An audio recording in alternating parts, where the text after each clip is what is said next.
piace me chiama o di corsi me o da comoda do calia heni e acci Norwegian luckily o di chiare la lambegia ci te vide il margi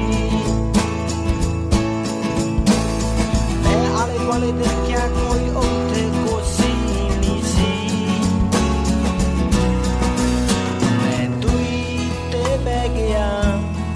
समा सोच के ओदी शराब पी के असी तो बजे तक गल्लां कीतियां फे ओने क्या सौंदा समा हो गया.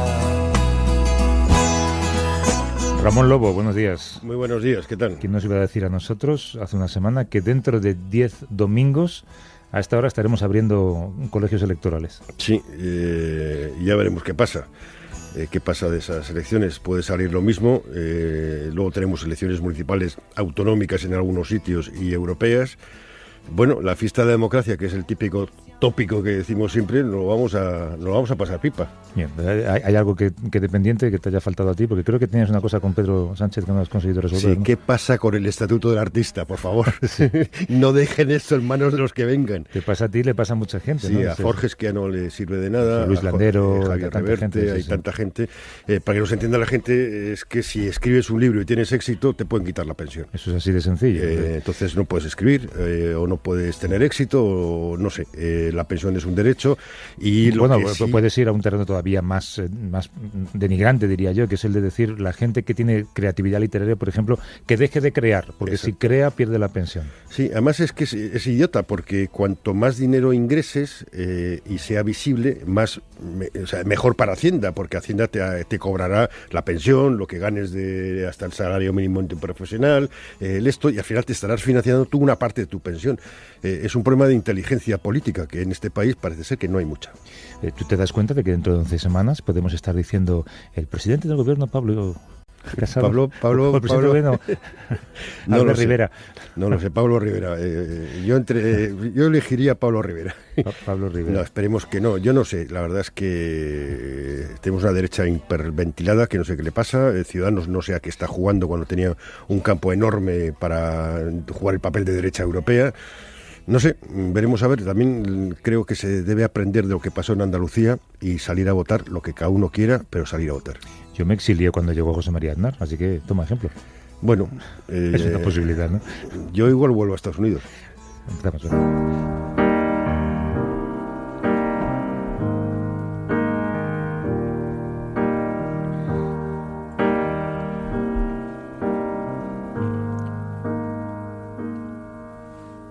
When it rains, it pours, but you didn't even notice. Vamos a recuperar una historia terrible, la de una mujer a la que hacía tiempo que perseguían. El 22 de febrero de 2012 entró en un centro de prensa en la ciudad siria de Homs. La revolución ya había empezado y las calles hervían contra Bashar al-Assad. Minutos después, un mortero disparado por militares del régimen sirio impactó contra ese centro de prensa y acabó con su vida. Era periodista, se llamaba Mary Colvin, y probablemente una de las mejores reporteras que jamás haya habido, reportera de guerra también. ¿No es un perfil de Colvin, Ramón? Bueno, Mary Colvin, americana, nacida en Estados Unidos, cerca de Nueva York, británica de residencia, fue una periodista que cubrió muchísimas guerras, Chechenia, Kosovo, y sobre todo se hizo muy conocida cubriendo los tamiles. La guerra entre los tamiles y el gobierno de Sri Lanka, que en el 2001 le costó el ojo izquierdo y casi la vida. Muy mal herida, ella terminó de escribir su crónica y la mandó al Sunday Times.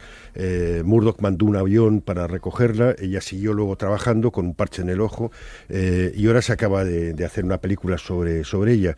Es quizás la gran periodista de los últimos 30 o 40 años en un mundo donde sí ha habido grandes periodistas mujeres.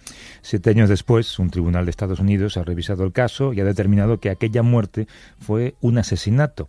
El ejército de Assad atacó el edificio a sabiendas de que la reportera estaba allí. El régimen sirio queda así condenado a pagar a la familia Colvin $300 millones como compensación, Ramón. Sí, eso está bien porque la familia había creado un fondo de ayuda humanitaria en el nombre de Mary Colvin, que ahora este dinero supongo que se destinará en estas misiones.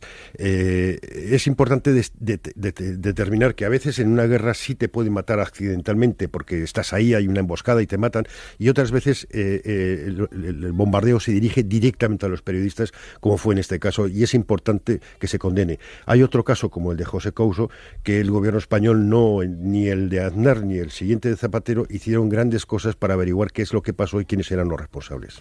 A Colvin la mataron por informar sobre las atrocidades que estaban ocurriendo en Siria, así que perdió la vida por cumplir con su trabajo. Tenemos la suerte de contar con un periodista, además de buen amigo del programa, que estaba muy cerca de Mary Colvin en el momento de su muerte y que afortunadamente se salvó en aquel ataque. Es Javier Espinosa. ¿Cómo estás, Javier? Buenos días. Hola, ¿qué tal? Muy buenas. Nos hablas desde Canberra, en Australia. Cuéntanos primero cómo recuerdas aquel momento, cómo se atacaron, qué ocurrió exactamente. Bueno, fue muy temprano por la mañana, solían bombardear siempre a partir de las 6:30 de la mañana porque era cuando podían utilizar los drones para localizar el lugar que querían atacar, y empezó cuando estábamos todos durmiendo. O sea, nos despertó el primer impacto que dio en la casa. Pensamos que era una coincidencia, pero después hubo un segundo impacto también que volvió a dar en la casa, y ahí fue cuando el jefe del centro de prensa, Abu Hanim, nos dijo que teníamos que salir corriendo porque estaban atacando el edificio. Él percibía que estaban atacando el edificio. Entonces hubo una desbandada y Mari fue de las primeras que salió con Rémi Hochlik, el fotógrafo francés. El problema es que justo cuando estaban saliendo, el tercer impacto dio directamente a la puerta del edificio y los mató los mató de inmediato. Y después siguieron bombardeando toda la zona. Vamos a pasar, Javier, a línea telefónica porque la conexión por Skype no es todo lo buena que nos gustaría. Una vez producido ese ataque, ¿es cierto lo que se cuenta, que los oficiales sirios supieron que Colvin cuando supieron que había muerto, lo celebraron? Bueno, esa fue la información que consiguió recabar el equipo de la defensa, dirigido por el gran abogado Scott Gilmore, que consiguieron un testimonio de un miembro del ejército que había estado un miembro del ejército de Assad y que después desertó, que había estado durante el ataque y que fue testigo de esa celebración, ¿no? Ellos, la verdad que le tenían mucho odio a Mary Colvin porque había dado entrevistas en directo a la CNN un día antes y había hecho mucho foco, había dado mucha importancia al asedio de Baba Amar, ¿no? Aparte de que era una persona muy muy conocida. Entonces la perseguían y yo creo que para ellos fue una especie de victoria parcial, ¿no? Porque después al final han terminado siendo acusados de crímenes de guerra, ¿no? 126 periodistas han muerto en Siria desde el 2012. ¿Crees que esta sentencia cambia algo, sienta un precedente? ¿Matar periodistas ha dejado de ser algo gratuito? Hombre, yo creo y coincido con lo que dice Scott, ¿no? Que sienta un precedente no solamente para que matar periodistas no salga gratis, sino para que se empiece a perseguir a Bashar al-Assad por los crímenes de guerra que ha cometido su ejército bajo sus órdenes directas, ¿no? O sea, hasta ahora, es cierto que parece ser que va a ganar la guerra, es cierto que parece ser que se va a permanecer en el poder, pero lo que no puede ser es que todo lo que ha pasado en Siria caiga en la impunidad, que sea impune todo lo que ha sucedido, porque lo que yo sí quiero incidir es que Mary Colvin y Rémi Hochlik, que fue un asesinato brutal, pero fueron dos de los muchísimos miles de personas que murieron en Baba Amar, de todos esos civiles que fueron bombardeados a diario. Yo pude entrevistar después, días más tarde, en Líbano, a su intérprete, que fue herido también en ese ataque, a Wael Omar, y que permaneció en la ciudad hasta el final. O sea, tuvo que escapar después ya entre medio del asedio, y el relato fue espeluznante. O sea, se habían tenido que ir arrastrando por la nieve, les disparaban mujeres, niños entre los cadáveres, recogiendo cadáveres, pero al mismo tiempo les seguían disparando. O sea, disparaban a los cadáveres. O sea, y todo eso no puede quedar impune, porque si no se siente el precedente de que, bueno, no pasa nada, podemos matar periodistas, civiles, niños, mujeres, da igual. Claro. Déjame recordar a la audiencia que tú también sufriste un secuestro en Siria, casi 200 días a manos del ISIS. Hay como un antes y un después en el caso de Siria, Javier. ¿Es el lugar o es el primer lugar desde el que no se puede informar? Bueno, el problema es que de pronto se dificultó mucho la cobertura, ¿no? Al principio el régimen no daba visados, los empezó a dar con cuentagotas, pero muy al cabo de un año, y a todos los que íbamos del lado de los rebeldes, porque yo me recuerdo que yo pedí la visa para ir del lado del gobierno, porque yo tenía buenas relaciones todavía con el gobierno, y me dieron la visa justo el mismo día que había entrado en Siria con los rebeldes, con lo cual ya me pusieron en la lista negra y ya nunca más volví a tener visado. Pero a todos los que trabajábamos con el lado rebelde nos acusaban de trabajar con terroristas, ¿no? Cuando en aquel entonces, en el 2012, no existía todavía ni el Estado Islámico, ni Al-Qaeda, ni nada. O sea, eran insurgentes, muchos de ellos malamente armados, y lo que pedían en aquel entonces era libertad y justicia. O sea, después ya evidentemente cambió muchísimo la cosa y se pasó a ser otro escenario. Tú, Ramón, que has hecho también varias coberturas de conflictos bélicos, ¿crees que era casi más fácil antes que ahora, a pesar de los medios técnicos? No, yo creo que siempre ha sido difícil porque el gran cambio se produce en el 2003 en Irak, no sé si Javier estará de acuerdo, que hasta entonces los periodistas, la parte débil siempre nos daba la bienvenida porque de alguna forma éramos instrumento, como pasó en Bosnia, para contar su historia. El 2003 lo que cambia es que la revolución tecnológica, Internet y demás permite a los rebeldes iraquíes, los insurgentes islamistas sobre todo, tienen ya sus instrumentos, tienen sus webs, tienen sus cámaras, tienen todo, no nos necesitan. Entonces pasamos a ser espías otra vez. Vuelve a cambiar todo con las primaveras árabes, que volvemos a ser buenos, podemos estar ahí, no sé qué, pero en Siria vuelve a cambiar las cosas. Es una profesión difícil y hay que recordar que según las convenciones de Ginebra, los periodistas en conflicto somos civiles. Hombre, yo creo que siempre ha habido un cierto... O sea, los periodistas nunca hemos estado al margen del conflicto, y quiero recordar que en la guerra del Líbano, por ejemplo, se secuestró a muchos periodistas y pasaron años y años en las cárceles de Hezbollah, ¿no?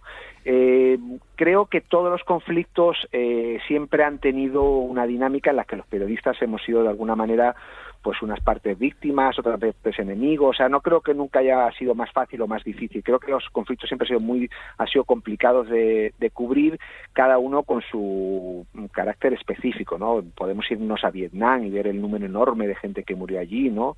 Quiero decir, no creo tampoco que haya sido caras más difícil o que ahora se nos considera más enemigo. Lo que sí estoy de acuerdo con Ramón es que ahora los bandos en conflicto no nos necesitan, y eso sí va a marcar una diferencia. Va a ser que a partir de ahora nos van a considerar siempre enemigos porque ya tienen ellos sus propios canales de difusión. O sea, no somos necesarios. A tu lado, Javier, se encuentra otra gran periodista y reportera que ha dado testimonio de los conflictos en los Balcanes, Irak, Siria, Afganistán, también premiada en múltiples ocasiones.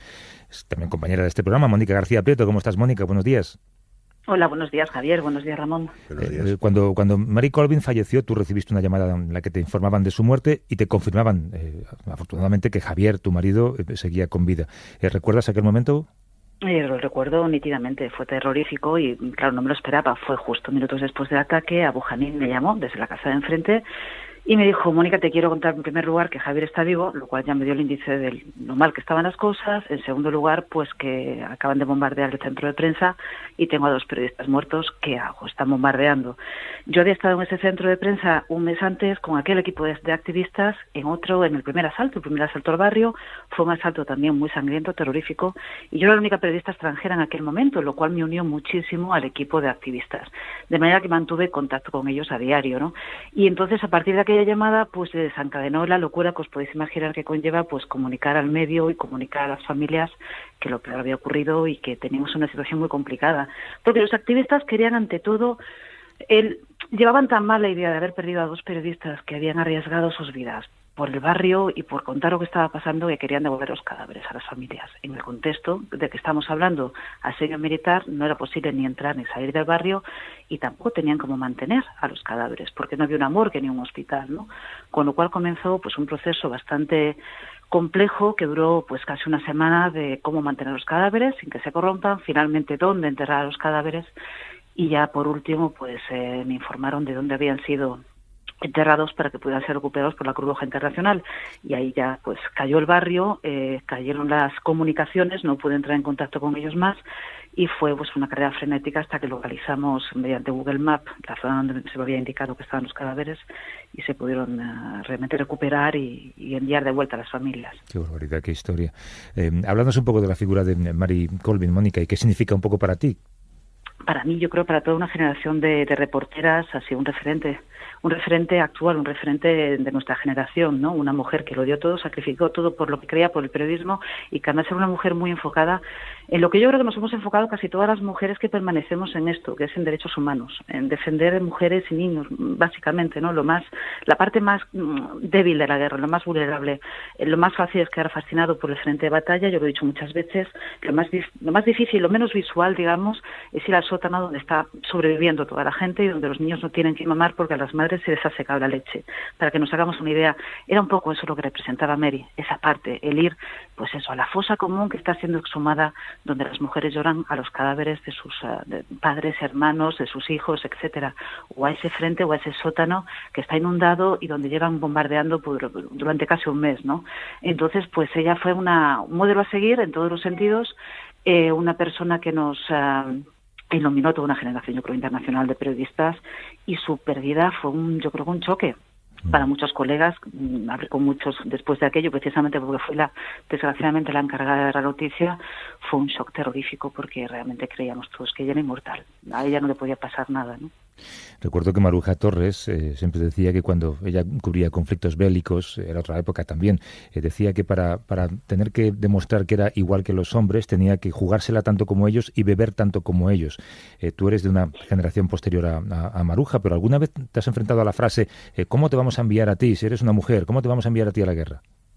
Sí, muchas veces. Eso es muy llamativo y yo creo que nos ha pasado también a todas las que nos dedicamos a esto. El machismo lo encontramos en redacción, pero no en el lugar de los hechos, no en el lugar del frente, ¿no?